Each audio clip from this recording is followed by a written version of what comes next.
I heard you talking a little bit about singing a new song. Yeah. And doing I Really Like You. Where did that inspiration for that song come from?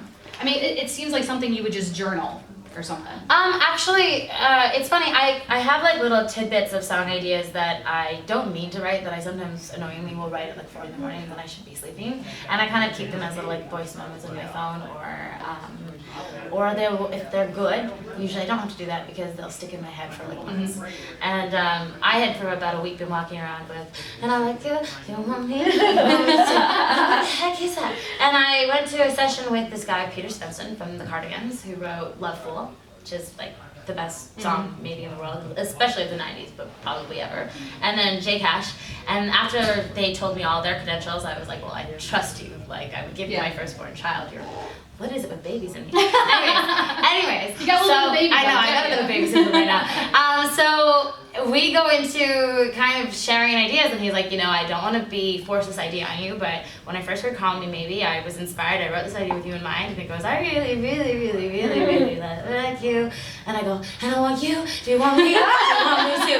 And he's like, well, we just finished the song. And it was like one of those weird moments where you're like, great, okay, so now we just do verses and stuff. Yeah. And I didn't know it was going to take off as like the single or be the pick, but it ended up being everyone's vote, and it was kind of undeniable that it was the one that was sticking in all of our heads. It seems like that's kind of just a gift that you have, because if somebody came to me and started singing that chorus, I'd be like, okay. I don't think I could jump in and know, well, this is catchy or this is what's on my mind. It must be that creative side of your mind.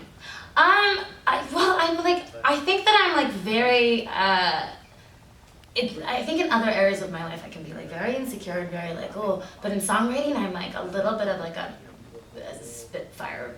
Like I kind of have ideas, and it's almost to the point where I have to like sometimes tell myself to like share the room. Like, does anyone else want to contribute something? Because I'm trying to write the whole.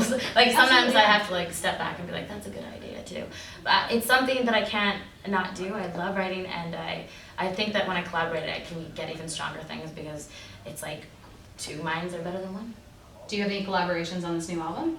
I do. I actually have a ton. I wrote kind of with a whole realm of people, and was very lucky to get some very creative people, J Cash and Peter for that song. There's another tune that I'm really excited to share as well, that song that I did on SNL with Ariel and Dev. And I don't know, the rest is just, it's like a world of wonderful people. How do you decide which songs are going to go on an album? Do you write a bunch beforehand, or? I drink a lot of wine. Red or white? Red wine. There we go. I sit outside on my patio and I go through them with people, and sometimes on my own. I lose a lot of sleep. And then I kind of show up every day at the studio, and I keep trying to challenge. Like I probably had 8 different finished versions of the album, and then I'd be like, okay, but I've got a spare day. Like maybe I can beat one of these. And at the end of it, there starts to be a little bit of a shape of what the album is supposed to be, like a theme of like, okay, it's kind of becoming the 80s, and it's kind of becoming a little bit like 80s with a couple of like darker things and like sexier little threads here and there. So like, okay, this is what the album looks like, and then all of a sudden you might have a great song, but it just doesn't fit, and that kind of... Does it break your heart when you have to cut one out and say, okay, this one just isn't working for me? You know what broke my heart? Is actually, I thought for a wonderful moment that the standard I was going to be allowed to put out 17 songs, and I found out, I actually wanted to put out like 40, they're like, that's not normal, like you've been away for 2 years, you're going to come back with like a deluxe. I was like, why not? Why not? Yeah, exactly. Like, no, that's not how it works. Standard. Like the best stuff, right? Like they don't know any of your other material. No, but I found out a little bit late in the game that it was going to have to be narrowed down to 12, and like, it really was like murdering my children. I sent passionate emails to my A&R guy being like, you are killing my children. What are you doing? Like 4 in the morning emails. But actually, at the time it feels like life and death, and now I kind of look at the album that is, and I'm like, you know what? Yeah, I'm glad with it. I'm glad that I was challenged to kind of just pick the best of the best, and it was a process though. Not gonna lie. And speaking of challenges, you did Broadway. Yeah. That can't have been easy. You know what? I don't even think I realized how scary it was until the night after I had just finished the first live performance. Really? I had one of those shower cries. After the red wine, shower cry. Yeah. Actually, my friends and I, they're like, what are you gonna do? I'm like, I'm gonna go home. I'm gonna get in the crier. And they're like, did you just call the shower the crier? The shower's also crying. sing. I'm gonna get in the cry. I love it. No, but it wasn't like I was sad. I was just so relieved that nothing like devastating had happened. Because in Broadway, you don't feel like it's just like your show, and there's such a responsibility to the story and to all the other members involved, and just that pressure. I don't think I let myself like acknowledge it until I had gotten through once and been like, okay, we can do this. Right. But I was in the shower being And it like, was also Cinderella, right? yeah. No pressure there. Yeah. That's crazy. I feel like Broadway, I mean, it's so raw, and you're out there, and if you make a mistake, you know, it's like you said, it's somebody else's work that you're doing. Is it that different from you being on stage and performing your songs?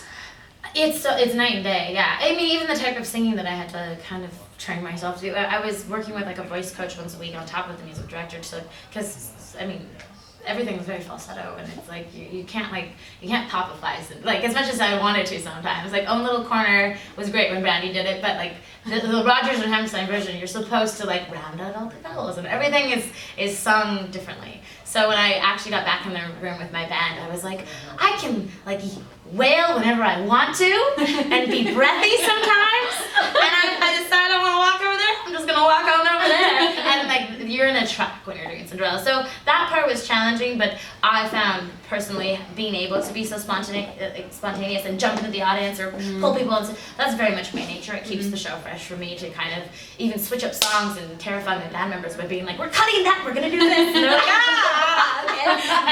And on Broadway, like that doesn't fly very well. You gotta kind of just stick to your track. And so for me, I extended an extra 3 months, and then they asked me to extend again, and I wanted to because I loved it, but my husband was very much like, can you maybe put out a record like sometime in the near future? But I was also a little bit excited to get back into the world where I could have that spontaneity again. Yeah, I think that's one of the things that I love about you is it doesn't seem like you're afraid to do anything. And for an artist to step out and do something like Broadway, I mean, it's amazing. Well, it was a lifetime dream of mine. It was a bucket list for me. We actually, Check. Yeah, we as buddies will I'm really annoying. I do these question games at dinner, and I'm like, what's on your bucket list? And like it was weird, like a month, maybe even a couple weeks before the Broadway thing even came into my sights, it was like, I want to be on Broadway one day. Like I'd probably be later on in life, and I'll be like maid number 3 or something, but it will be satisfying to have stepped on the Broadway stage.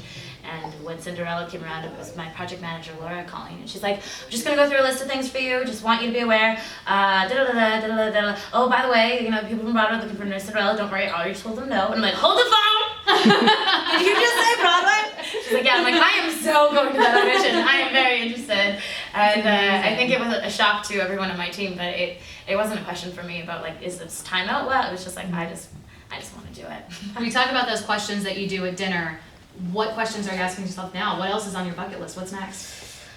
Oh, so many things. I think I have a desire. There was so many songs that didn't make emotion that I think were just a little bit too alternative. Maybe I made some weird decisions in where I let myself go creatively that I would still like to give life to in some form. So I think that a dream of mine is to put out some sort of mixtape of sorts, or almost journal entry type songs that I could have exist on their own without really any like single buzz, but just to have them out there artistically. Something very raw and authentic. And still like fully produced tracks, just a little bit less like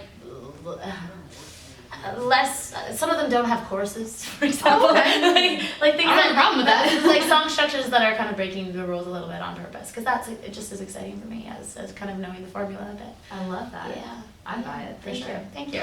And then, of course, you're going to come back to Shreveport Bossier again, right? 100%. Awesome. Rae Jepsen with K945.